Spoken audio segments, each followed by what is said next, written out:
नमस्ते दोस्तों, आज इस वीडियो में हम कुछ ऐसी कंपनियों के बारे में बात करेंगे मतलब जिसका नेट प्रॉफिट बात करें तो वो मतलब नॉर्मल 10% 20% से ग्रोथ हो रहा है। ठीक है, पर स्टॉक का प्राइस भाई डबल हुए जा रहा है, ट्रिपल हुए जा रहा है और क्या बोलते कि 50 गुना 60 गुना मतलब 50-60% स्टॉक का प्राइस बढ़ते जा रहा है। तो इन स्टॉक के ऊपर आज हम इस वीडियो में बात करने वाले हैं। जैसे कि एक मैंने एग्जांपल लिया कोचिन शिपयार्ड। अगर कोचिन शिपयार्ड का यहाँ पे मैं आपको कंपाउंडेड प्रॉफिट ग्रोथ दिखाऊँ तो लास्ट 3 ईयर का केवल 10% रहा है, लेकिन स्टॉक कितना भागा है 105%, जिसके वजह से स्टॉक के प्राइस में हमको करेक्शन दिखाई दे रहा है। ठीक है, ये तो मैंने आपको एक दिखा दिया कि मतलब एक अलर्ट कर दिया आपको, ये एक हो गया। अब मैं दूसरा आपको दिखाता हूँ एक मजगांव डॉक। ठीक है, एग्जाम्पल के लिए देख लो एक और स्टॉक। आपको मैं बताऊंगा कि आगे अपने को क्या करना है, मतलब मैं आपको क्या बताना चाहता हूँ। आपको यही दिखाना चाहता हूँ कि किसी भी कंपनी का प्रॉफिट ग्रोथ जा रहा है 10% के हिसाब से ग्रो हो रहा है, पर स्टॉक का प्राइस 100% के हिसाब से ग्रो हो रहा है, जो कि कभी नहीं हो सकता। अगर मैं आपको यहाँ पे दिखाऊँ तो देखो, यहाँ पे कंपाउंडेड प्रॉफिट ग्रोथ कितना इस मजगांव का लास्ट 3 ईयर का मैं पकड़ूँ तो 47% रहा है। ठीक है, काफ़ी अच्छा है। पर भाई स्टॉक लास्ट 3 ईयर में 155% भागा है, जिसके वजह से क्या हो गया, जिसके वजह से यही हो गया, ज़्यादा कुछ नहीं हुआ, करेक्शन आ गया और लोग ऊपर के लेवल्स पे फंस गए। ये देखो यहाँ पे ये करेक्शन आ गया, हाई कितना लगा इसने 5,860 और इसमें रिसेंटली लो कितना मारा था 3-4 हज़ार रुपये का, मतलब 40% स्टॉक करेक्ट हो गए। इसके वजह से, किसके वजह से, कि उनकी प्रॉफिट ग्रोथ कहीं और जा रही है और स्टॉक का प्राइस कहीं और जा रहा है। अगर मैं एक और स्टॉक दिखाऊं जिसका नाम है एबीबी, तो ये सारे स्टॉक पे रखो focus means not any buy sell call का रिकमेंडेशन वगैरह कुछ भी नहीं है। मैं केवल आपको बता रहा हूँ कि इन सारे स्टॉक में थोड़ा अलर्ट रहने की ज़रूरत है। अभी एबीबी एक साल में भाई 114% भाग चुका है। तो क्या भाई इनका ऐसा सेल्स हो गया क्या एक साल में? अगर मैं एबीबी का देखूं, यहाँ पे जानने की कोशिश करते, यहाँ पे एबीबी देखो, एक साल में स्टॉक का जो प्रॉफिट ग्रोथ केवल 58% है, लेकिन एक साल में स्टॉक 120% भाग चुका है। तो इन सारे स्टॉक में भाई कभी भी 30, 40, 20% का मेरे ख्याल से करेक्शन आ सकता है। तो इन सारे स्टॉक में हमको अलर्ट रहने की ज़रूरत है। एक बात मैं बता देता हूँ, जो स्टॉक डबल हो चुके हैं ना साल भर में, तो उन पर नज़र रखो आप। ये टीवीएस मोटर देखो, 1600 का 3000 पे आ गया था। बाद में अपना बीएससी देखो, एक साल में 200%। ठीक है, बीएससी यहाँ पे मैं आपको दिखाने की कोशिश करूँ, एक साल में 200% चल चुका है। तो कहाँ गया इसका, ये देखो लास्ट 3 ईयर का इसका प्रॉफिट ग्रोथ रहा है 36% का, पर स्टॉक कितने रेट से भागा है, 112% भागा है। तो ये कभी भी नहीं हो सकता। मतलब बोलने का मतलब ये है कि जो कंपनी में अपन दाव लगा रहे हैं वो कंपनी बेचारा सालाना का 30-35% कमा रही है और हम उम्मीद रख रहे हैं कि वो डबल कर दे हमारा पैसा। तो ऐसा नहीं होगा। हाँ, एक हाइप जैसे बनता है, मान लो कि ये मैं टीवीएस पकड़ता हूँ, जैसे मान लो एक हाइप बना टीवीएस का, बहुत सेल्स हो रही है, अच्छी हो रही है, आने वाले समय में भी सेल्स अच्छी होगी, तो बहुत लोग कूद पड़े और बड़े लोगों ने भी चला दिया स्टॉक के प्राइस को। ठीक है, माना चला दिया हाइप में, पर इसका मतलब ये नहीं कि सेल्स होने वाली है तो हो ही गई है। वो फ्यूचर की बात है कि सेल्स कितनी होगी, कि नहीं भी होगी, कि सेल्स में कुछ दिक्कत आ जाएगी, वो फ्यूचर की बात है। तो फ्यूचर के ग्रोथ को देख के फ्यूचर के प्राइस पे हम क्यों अभी बाय करें स्टॉक को? अगर मैं बात करूं, मैं बोलूं कि टाटा पावर अभी चल रहा है मान लो 450 रुपया, और मैं बात करूं, मैं बोलूं कि 2030 तक टाटा पावर का कैपेसिटी डबल हो जाएगा, टाटा पावर का बिजनेस डबल हो जाएगा, तो मैं क्या उस फ्यूचर को देख के आज टाटा पावर को 850 पे ले लूँगा? आप बताओ, मैं ले लूँगा नहीं लूँगा? अगर मैं बात करूँ टीवीएस मोटर की, अगर टीवीएस मोटर बोल रहा है कि मेरा 2030 तक मेरा बिज़नेस डबल हो जाएगा, तो 2030 में उनका बिज़नेस डबल होगा, तो मैं आज क्यों डबल प्राइस पे उसके स्टॉक को खरीदूँ? आप समझ रहे हो ना एक बात को मैं क्या बोल रहा हूँ? तो आप समझो इस बात को, मतलब कंपनी का प्रॉफिट ग्रोथ कहीं और है, स्टॉक का प्राइस कहीं और है। तो ये कभी भी नहीं चलता स्टॉक मार्केट में। और क्यों नहीं चलता है, रीज़न मैं आपको एग्जांपल दिखा दिया हूँ ना। एग्जांपल देखो क्या है, जैसे कोचिन शिपयार्ड, इसका नेट प्रॉफिट कहीं और था, स्टॉक का प्राइस कहीं और भाग रहा था, तो क्या हुआ, 3,000 का माल 1,500 पे आ गया। अब बोलो, अब मैं आपको दिखाऊं यहाँ पे RVNL बहुत भाग रहा था, बहुत भाग रहा था, लोगों को लग रहा था ये चांद टच कर देगा। अब मेरे को एक बात बताओ, एक सेकंड में RVNL खोल लूँ।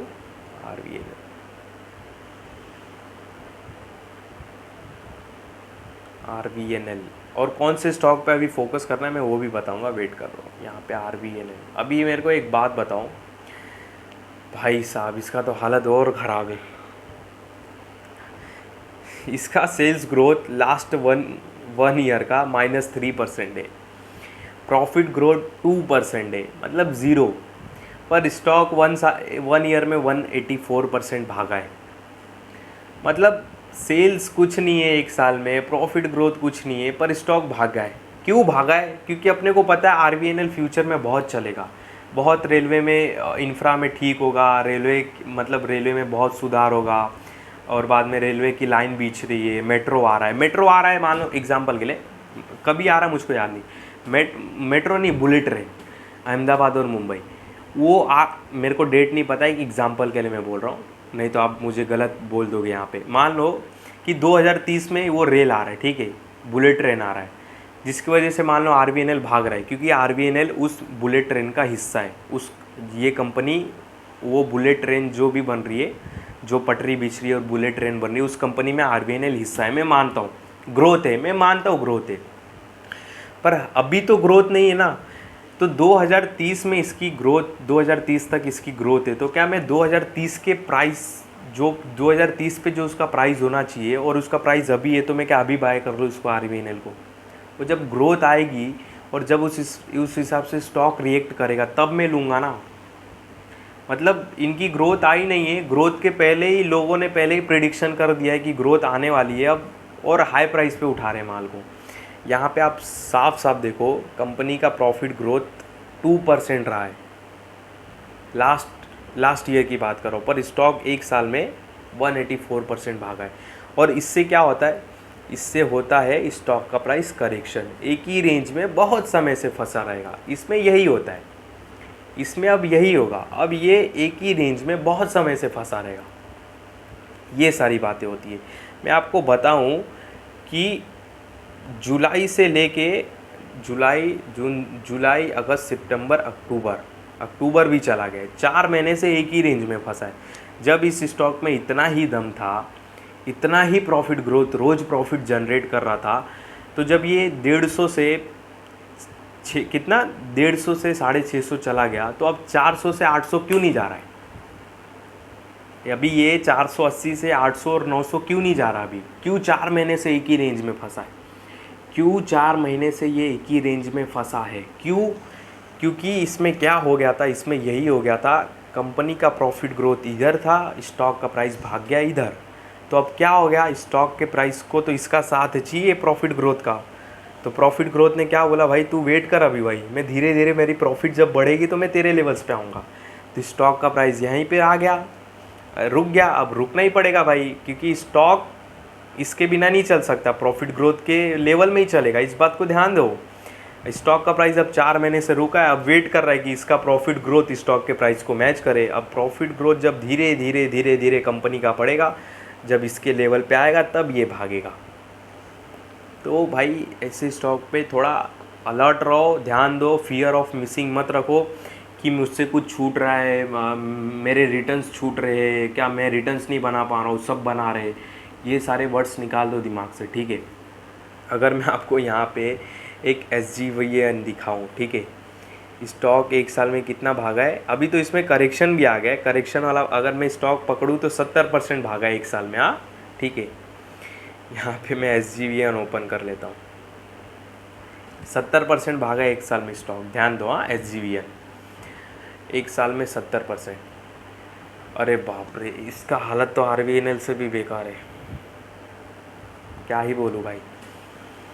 एक साल में स्टॉक 70% भागा है, लेकिन एक साल में स्टॉक ने -11% का प्रॉफिट ग्रोथ रहा है और सेल्स ग्रोथ केवल 6% रहा है, और स्टॉक भाग गए 62-70%।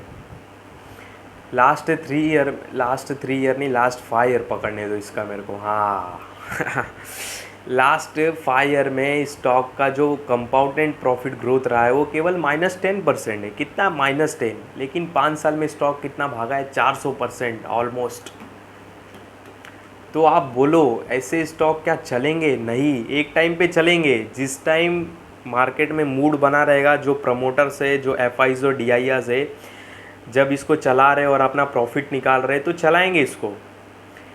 पर ये सही तरीका नहीं है ऐसे स्टॉक में फोकस करना, ध्यान देना, ठीक है।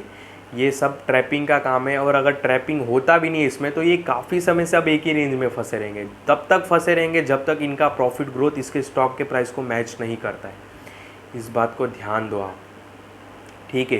तो ऐसे बहुत सारे मार्केट में स्टॉक है जो एक साल में डबल ट्रिपल हो चुके हैं, पर उनका प्रॉफिट ग्रोथ उतना ही है, 23-30%, ठीक है। मैं एक रिलायंस इंडस्ट्रीज आपको दिखाता हूँ, इतनी डिसेंट, अच्छी, मतलब प्रॉपर कंपनी एक बोल सकते हो, एकदम परफेक्ट कंपनी। रिलायंस इतनी बड़ी कंपनी है, मुकेश अंबानी को इतना दिमाग है, सबको पता है भाई मुकेश अंबानी को कितना दिमाग है, ठीक है। सबको पता है कितना दिमाग है मुकेश अंबानी जी को, मतलब कुछ बताने की ज़रूरत नहीं। जियो बोलो, उनके प्रोडक्ट बोलो, सारी बातें मैं नहीं बताऊंगा कि वो कितने समझदार है, आप खुद अंदाज़ा लगाओ। एक बात बताओ, रिलायंस इंडस्ट्रीज़ लास्ट 3 ईयर का इनका प्रॉफिट ग्रोथ रहा है 16% का, लेकिन लास्ट 3 ईयर में स्टॉक नहीं भागा है, 3% भागा है, मतलब प्रॉफिट ग्रोथ से कम स्टॉक भागा है। तो ऐसे स्टॉक पे फोकस रखना है। क्या ये अपने स्टॉक को नहीं चला सकते? क्या ये अपने स्टॉक को नहीं चला सकते? आप मेरे को एक बात बताओ, अगर मैं इनका प्रॉफिट ग्रोथ बोलूँ तो लास्ट 3 ईयर का 16% है, लेकिन लास्ट 3 ईयर में स्टॉक ने केवल 3% का परफॉर्मेंस दिया है, मतलब प्रॉफिट ग्रोथ के हिसाब से स्टॉक ने काफ़ी बेकार परफॉर्मेंस दिया है। तो ये इतने बड़े हो के इनके हाथ में मतलब क्या क्या नहीं है, मतलब कौन सी ताकत नहीं इनके हाथ में? क्या ये नहीं भगा सकते स्टॉक को? इनको पता है अगर मैं भगा दूंगा ना स्टॉक को, एक तो निफ्टी भागेगा, वो तो छोड़ दो, मैं निफ्टी से भी हटा दो, निफ्टी में इनका वेटेज ज़्यादा है, अगर ये भागेगा तो निफ्टी भागेगा। तो एक समय के लिए आप निफ्टी को साइड कर दो, ठीक है। तो उनको पता है अगर मैं इस स्टॉक को भगा दूंगा तो भागने को तो भाग जाएगा, ये एक टाइम पे ये भाग जाएगा, ठीक है। बहुत हाइप बना दूंगा हर जगह, रिलायंस रिलायंस रिलायंस, भाग जाएगा। पर एक समय इसका ऐसा आ जाएगा ना, ये 3-4 सालों तक, 5 सालों तक एक ही रेंज में फंस जाएगा। क्यों? क्योंकि इसका प्रॉफिट ग्रोथ यहाँ पे हो जाएगा और स्टॉक का प्राइस यहाँ पे हो जाएगा। तो ये मैच नहीं होगा, ये दूरी मैच नहीं होगा। तो इसके वजह से क्या आएगा, स्टॉक का प्राइस यहीं पे लटका रहेगा 5-6 सालों तक, भागेगा ही नहीं। अगर उनके भगाने का भी मन होगा ना इस स्टॉक को कभी, तो भी नहीं भगा सकते, ऐसा सिचुएशन हो जाएगा स्टॉक में। यहाँ पे मैं HDFC बैंक बहुत रिस्पेक्टेड और अच्छी कंपनी में दिखाता हूँ। लोगों को ये बात नहीं समझ में आती भाई। ये देखो, स्टॉक ने प्रॉफिट ग्रोथ दिया है लास्ट 3 ईयर में 26%, लेकिन लास्ट 3 ईयर में स्टॉक ने कुछ नहीं रिटर्न दिया है। तो क्या ये भगा नहीं सकते अपने स्टॉक को? क्या ये भगा नहीं सकते अपने स्टॉक को? आप कमेंट करके बताओ, क्यों नहीं भगा सकते भाई? इनके वजह से, इसके वजह से बैंक निफ्टी हिलता है। जब इनमें इतनी ताकत है तो ये भगा सकते अपने स्टॉक को, पर क्यों नहीं भगा रहे? वैल्यूएशन नाम की एक चिड़िया होती है, पी नाम की एक चिड़िया होती है। अगर ये सारी चीज़ को अनदेखा कर देना, ये तो भगा देंगे, भगाने को तो भगा देंगे, पर वैल्यूएशन तो मैच करना चाहिए स्टॉक के प्राइस को भगाने के बाद। तो फिर क्या होगा, इसमें करेक्शन होगा और काफ़ी समय से एक ही रेंज में फंसा रहेगा, जैसे ये अभी फंसा है HDFC में। ये अपनी वैल्यूएशन के प्राइस पे आने के लिए ये बेचारा फंसा हुआ है एक ही रेंज में। तो ओवरऑल बोलने का मतलब यही है कि आप ऐसे स्टॉक्स को हाल फिलहाल अलर्ट पे रखो। अगर आपने हाई प्राइस पे लेके रखा है तो थोड़ा आपको अपने स्टॉक पे नज़र देने की ज़रूरत है, ठीक है। पहली बात तो ये। और जो स्टॉक एक साल में 200%, 100%, 300%, 400% और क्या बोलते हैं 70, 80, 90% चल चुके, थोड़ा उन पे आप फोकस दो, ध्यान दो और थोड़ा अलर्ट रहो, थोड़ा स्टडी करो, उनकी प्रॉफिट ग्रोथ देखो प्रॉफिट ग्रोथ मैच कर रहा है कि नहीं स्टॉक के प्राइस से, फर्स्ट थिंग ये। और सेकंड थिंग, अगर आपको स्टॉक में काम ही करना है तो आप कुछ ऐसे स्टॉक फाइंड करो जिनका नेट प्रॉफिट लास्ट 3 ईयर में काफ़ी अच्छी तरीके से ग्रो हुआ है, मतलब उनका नेट प्रॉफिट डबल ट्रिपल हो चुका है लास्ट 3 ईयर 4 ईयर में, पर स्टॉक का प्राइस वहीं का वहीं है। आप ऐसे स्टॉक पे थोड़ा ध्यान दो, ऐसे स्टॉक पे थोड़ा स्टडी करो। जैसे कि मैंने आपको रिलायंस दिखाया, HDFC बैंक दिखाया, कोटक बैंक है, और कौन सा स्टॉक है अपना, बाद में और रहेंगे, आप फाइंड करो, आप खुद फाइंड कर लो। मैंने 2-3 तो बता दिया आपने, HDFC बैंक, रिलायंस, फिर अपना क्या हो गया, फिर रहेंगे, मेरे को याद नहीं है, बहुत सारे ऐसे स्टॉक है मार्केट में, ठीक है। कोटक बैंक अपना हो गया है, फिर एक्सिस बैंक भी शायद है, नहीं एक्सिस बैंक नहीं, एक्सिस बैंक अपने स्टॉक प्रॉफिट और स्टॉक का प्राइस उसका मैच बराबर चल रहा है, ठीक है। एक्सिस बैंक भी पर अच्छा है, अच्छे वैल्यूएशन पे सारे स्टॉक चल रहे हैं। तो कुछ ऐसे स्टॉक फाइंड करो, उसी स्टॉक में आप फोकस रखो, ध्यान दो, स्टडी करो, अपने वॉच लिस्ट में रखो। बाकी जो स्टॉक 1 साल में डबल हो रहे हैं उनसे थोड़ा हाल फिलहाल के लिए आप अलर्ट में रह सकते हो, ठीक है। तो इस वीडियो में आपको कोई भी बाय सेल का कॉल नहीं, ध्यान देना, और ऐसे स्टॉक में ही काम करो जिनका नेट प्रॉफिट पिछले 3-4 सालों में, मैं बार बार रिपीट करता हूँ ताकि आप भूलो नहीं, पिछले 3 सालों में उनका नेट प्रॉफिट डबल ट्रिपल हो गया हो, लेकिन स्टॉक का प्राइस वहीं का वहीं हो। आप ऐसे स्टॉक पे थोड़ा ज़्यादा फोकस रखो। तो इस वीडियो में आपको कोई भी बाय सेल का कॉल नहीं, ध्यान देना, और जो भी मैंने आपको बातें बताई केवल समझाने के लिए बताई, और मेरे किसी भी वीडियो में बाय सेल का कॉल नहीं रहता, इस बात का ध्यान देना।